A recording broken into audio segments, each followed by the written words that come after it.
Hey friends, Todd Chipman here, Dean of Graduate Studies, Associate Professor of Biblical Studies at Midwestern Baptist Theological Seminary, teaching pastor at the Masters Community Church, doing a book chat today to think about Dr. Michael McMullen's edited volume, William Wilberforce, his unpublished spiritual journals. This book's 4 years old, and I'm bringing it out today because we're at the end of July 2025.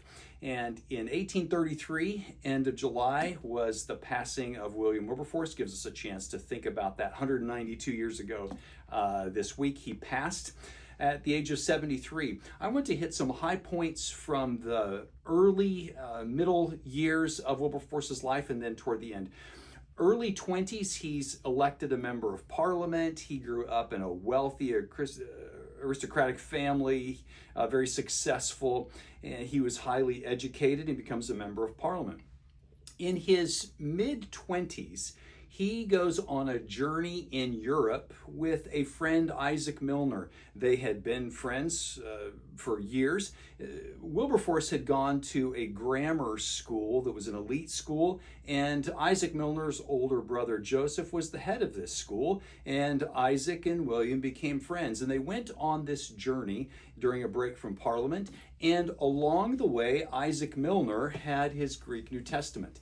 Wilberforce had had some spiritual queries, but on that trip, Dr. Michael McMullen notes for us how significant the Greek New Testament was as they traveled. Let me quote here for you. Wilberforce and Milner studied the Greek New Testament together.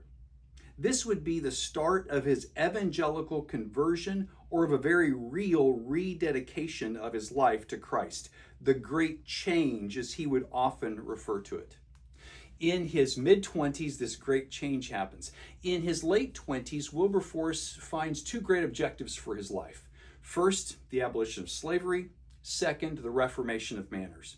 As a member of parliament in his early 30s, he proposes a bill to abolish slavery, and for the next 40 years, he works toward that task.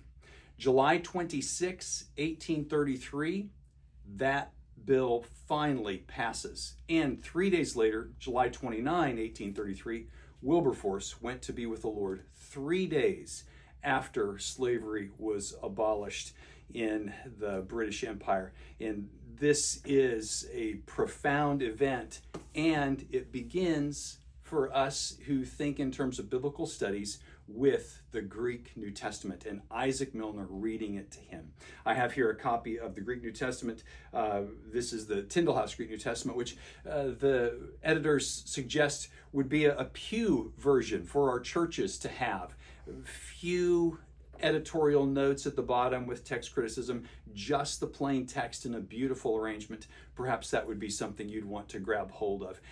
Don't underestimate the power of God's Word and the even social effects that it can have. Here we celebrate William Wilberforce. Let me encourage you to grab hold of my colleague Dr. Michael McMullen's book and maybe a Tyndale House Greek New Testament as well. For more book chats, go to biblicalstudiestoday.com. For more information on biblical studies courses or to study with Dr. Michael McMullen, go to mbts.edu. See you next time.